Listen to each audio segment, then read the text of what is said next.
The Fresno County Sheriff's Office is investigating a kidnapping that occurred on February 16th, this past Tuesday. At about 3:15 on Tuesday, a 13-year-old girl returned home from school on the school bus.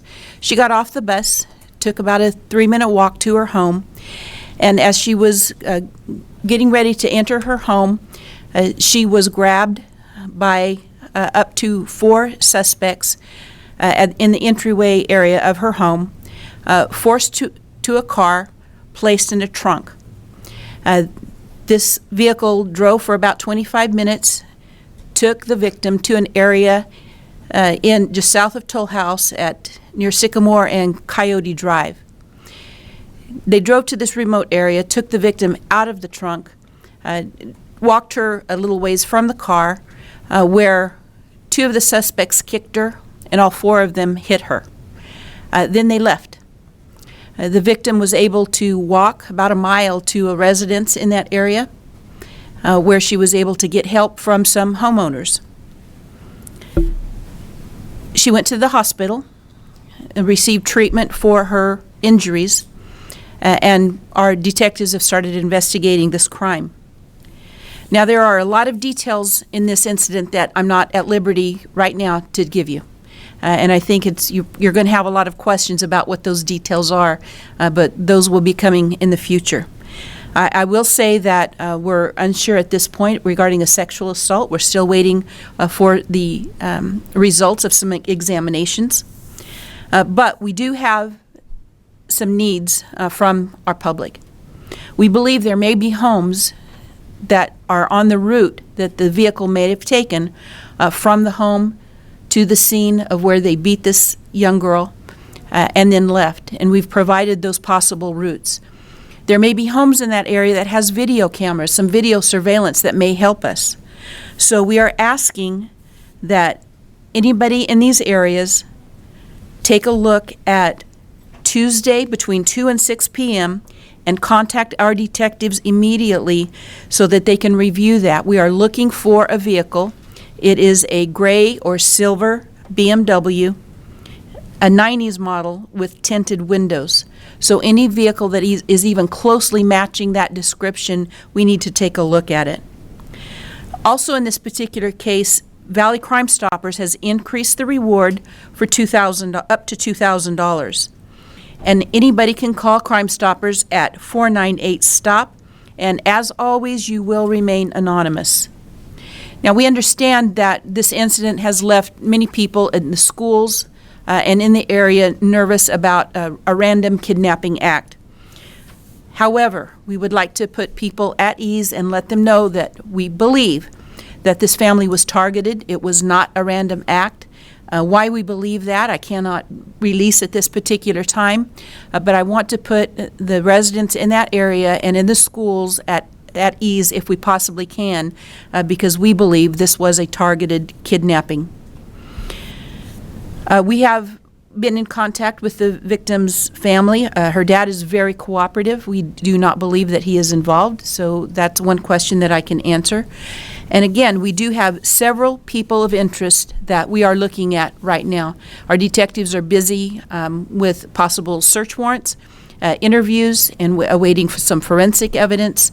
So there's a lot of details, again, that I cannot release at this time. However, we do believe it's a targeted act.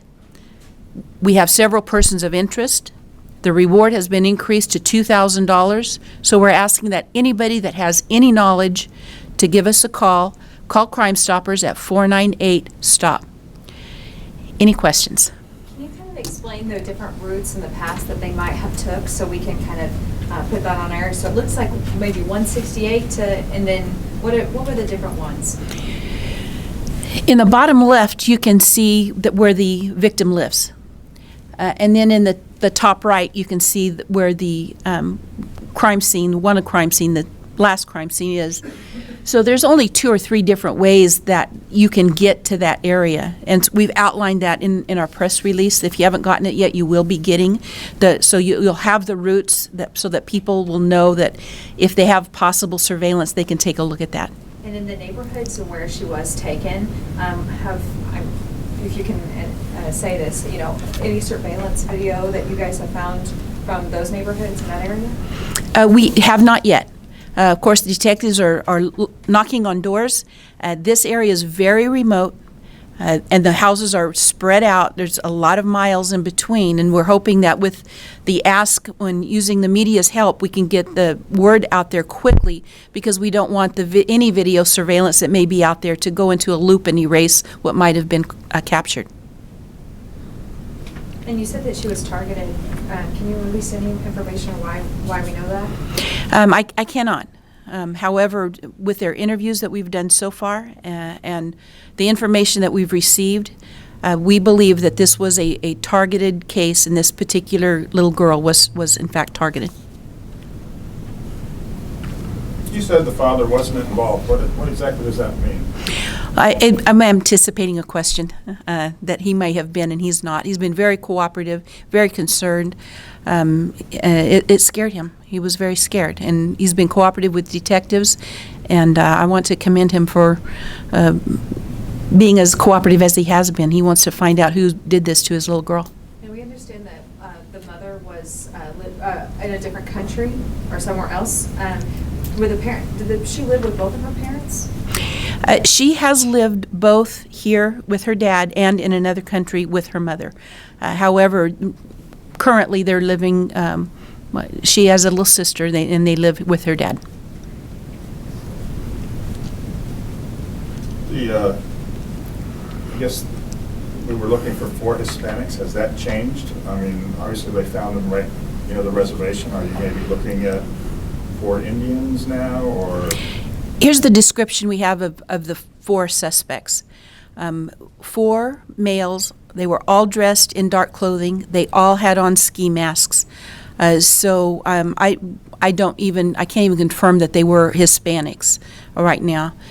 So what we're hoping is that somebody that may have been involved or know who was involved will know about this $2,000 reward and do the right thing and call.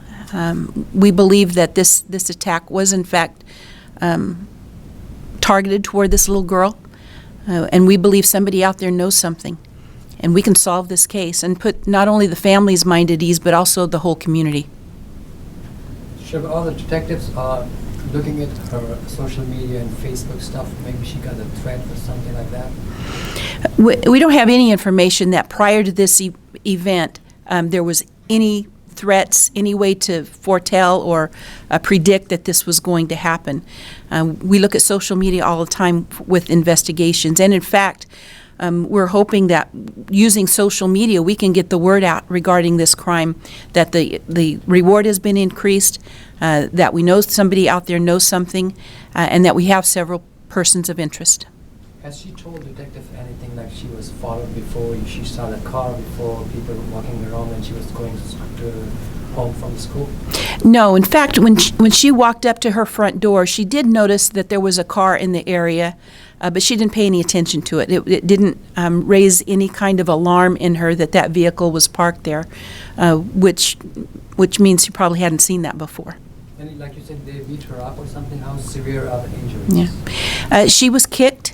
And she was punched in the face. She was treated and released at the hospital, so she doesn't have any critical type injuries. And according to the suspect, did they have guns, knife, anything like? Don't have any information on any weapons that they had. Did they, when they took her away, you said they put her in the trunk of the car. Did they blindfold her as well so she can really get a good look at them? What I can say, it's a detail that I'm not going to get into too specifically, but I will say that they put her in a position where she was not able to see when they put her in the vehicle. Did they talk to her, told her anything? Well, I'm not saying they're going to explain to her why they're doing that, but I'm just saying anything you guys got something? The only thing I can release is that they just told her not to cry out, don't call out. Do you know if the suspects knew this little girl at all? It's possible. It's possible that they did. We still have to determine that. And I think with the information that we're putting out today, this will help us know who to actually target and go to and question.